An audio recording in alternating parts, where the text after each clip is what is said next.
दोस्तों, ये वीडियो बनाने की प्रेरणा मुझे हृदय रोग विशेषज्ञ की एक वीडियो से मिली, जिसमें बताया जा रहा था कि हमारे शरीर को चलने का मेन आधार हृदय द्वारा ब्लड को पंप किया जाना है।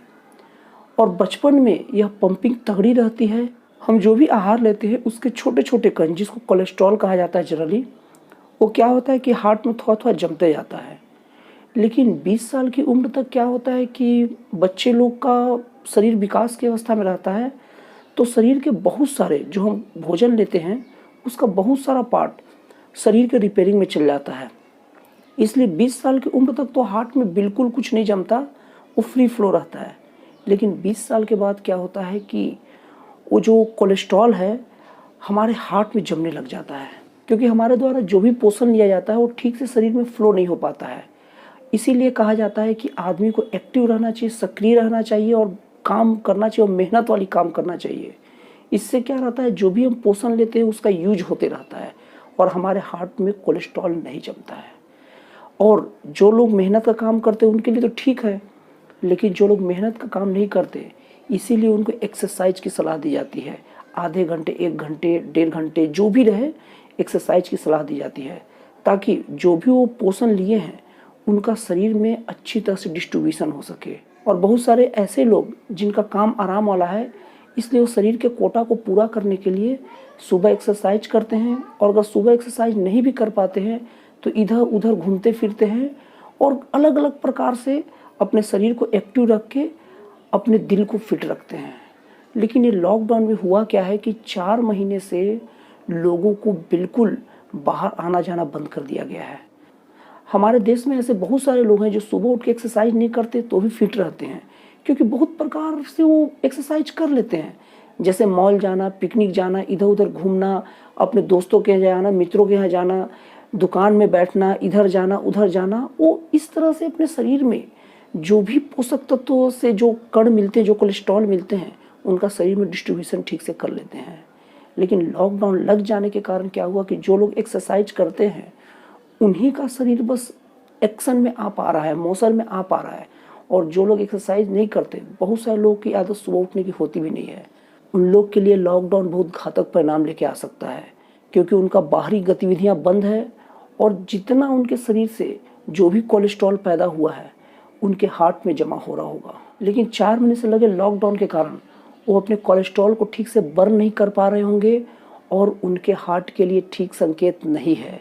और जो लोग सुबह उठकर एक्सरसाइज करते थे और अपने शरीर को फिट रखने की कोशिश कर रहे थे, इस बार के लॉकडाउन ने सरकार द्वारा रही सही कसर उसमें भी पूरा कर दिया गया है।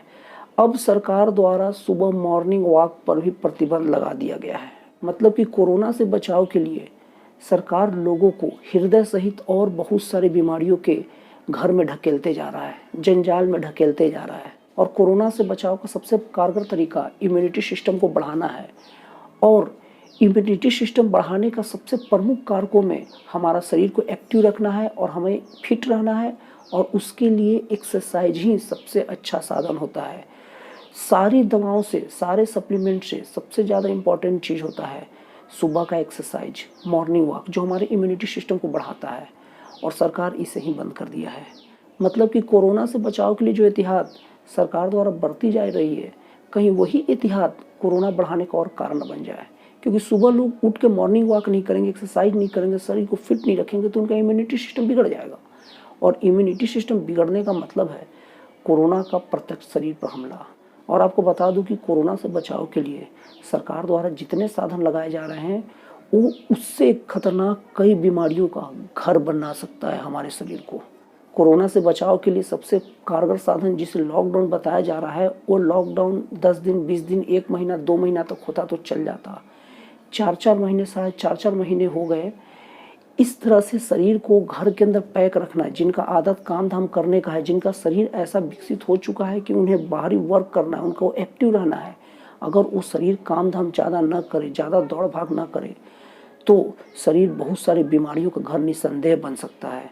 जिसमें सबसे प्रमुख है ब्लड शुगर, हार्ट का बीमारी। और ब्लड शुगर और हार्ट ये ऐसी बीमारी होती है जो बाकी सारी बीमारियों का सबसे अच्छा दोस्त होता है। एक बार जब शरीर में घुस जाए तो बाकी सारी बीमारियां आने में देर नहीं लगती है। तो मैं इस वीडियो के माध्यम से कहना चाहता हूं कि कोरोना से बचाव के लिए सरकार जितने साधनों का प्रयोग कर रही है वो सारे साधन कोरोना के बढ़ाने का कारक बन रहे हैं। और कोरोना खतरनाक बीमारी है, इसमें कोई दो राय नहीं है। और कोरोना से बचाव के लिए सरकार जितने कदम उठा रही है, कहीं वो उठाएगा कदम मानव को कोई अन्य बीमारियों की ओर न ढकेल दे, और जो बीमारी इतनी बड़ी होगी कि उनके सामने कोरोना भी कुछ नहीं है। मैं ये नहीं कहता कि सरकार को कोरोना पर ध्यान नहीं देनी चाहिए, लेकिन ये नहीं भूलना चाहिए कि कोरोना के अलावा भी कोई और समस्या है। कोरोना से खतरनाक भी बहुत सारी बीमारियां हैं। अभी भी मैंने एक वैज्ञानिकों का लेख पढ़ा जिसमें लगभग 3 लाख वायरस हमारे प्रकृति में मौजूद है और 200 वायरस ही बस खोजा गया है। और उन 200 वायरस में कोरोना सबसे खतरनाक नहीं है, उससे भी खतरनाक वायरस हैं। ये बस 3 लाख में 200 की बात कर रहा हूँ। और उनका ये भी दावा है कि कितनी वायरस और एटमॉस्फेयर में घूम रहे होंगे। और अगर हम कोरोना को बचाव के लिए अति करते हैं तो हो सकता है कि कोरोना तो इससे कंट्रोल हो या ख़त्म हो, लेकिन उस अति में कोई और वायरस का अटैक न हो जाए। दोस्तों, इस वीडियो के माध्यम से मैं आप सभी को और सरकार को भी संदेश देना चाहता हूँ कि आप कोरोना से बचाव के लिए एहतियात जरूर बरतिए, लेकिन एहतियात ऐसा नहीं बरतिए कि वो कोरोना से बड़ी समस्या को जन्म दे दे। दोस्तों, जो भारत में कोरोना के कम केस मिले हैं वो सरकार के लॉकडाउन और निगरानी का तो नतीजा है ही, लेकिन उससे बड़ा नतीजा ये है कि हमारे देश का एटमॉस्फेयर ऐसा है और हमारे देश के लोगों का इम्यूनिटी सिस्टम तगड़ा है। इसलिए हमारे देश में कोरोना से मौत भी बहुत कम हुई है। अगर हम ये समझ लें कि हमारे देश में अन्य देशों की तुलना में कोरोना की कम पेशेंट होना भारत सरकार द्वारा लगाया गया लॉकडाउन और उसके साथ अन्य पाबंदियां हैं, तो ये सही हो सकता है। लेकिन केवल लॉकडाउन और अन्य पाबंदियां ही इसका कारण है तो ये पूरी तरह से सही नहीं है। हमें नहीं भूलना चाहिए कि अमेरिका, ब्रिटेन, फ्रांस जैसी कंट्री हमसे बहुत डेवलप्ड है और उनका मैनेजमेंट भी हमसे बहुत बढ़िया है, लेकिन फिर भी वो कोरोना के केस नहीं रोक पाए। कोरोना से बचाव के कारण सरकार जितनी पाबंदियां लगानी है लगाए, उनका स्वागत है, लेकिन सरकार ये भी सोचे कि इससे लोगों के शरीर पर कोई असर न पड़े, लोगों के इम्यूनिटी सिस्टम पर कोई असर न पड़े और लोगों के काम धंधे पर भी कोई असर न पड़े।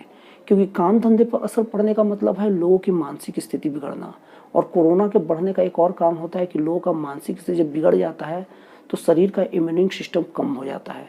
शरीर जब टेंशन में आता है तो शरीर रोगों से कम लड़ता है, जिससे भी कोरोना फैलता है। इसलिए सरकार को चाहिए कि लोगों को मॉर्निंग वॉक, एक्सरसाइज करने की छूट दे और सरकार को सारे काम धाम करने की छूट देनी चाहिए ताकि उन लोग का मेंटली फिट रह सके।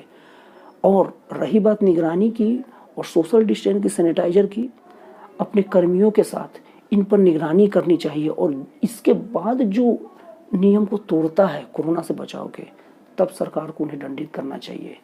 इस तरह से देखिएगा, हमारा देश अभी आर्थिक तौर पर तो उठेगा ही उठेगा ऊपर, पूरी दुनिया के सामने मिसाल भी कायम करेगा कि भारत के हवा पानी में भारत के लोगों का इम्यूनिटी सिस्टम और रोग प्रतिरोधक क्षमता कितनी तेज है।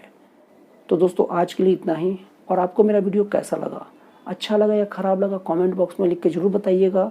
अगर अच्छा लगा तो कौन सी बात सबसे ज़्यादा अच्छा लगा, और अगर ख़राब लगा तो कौन सी बात आपको ख़राब लगा।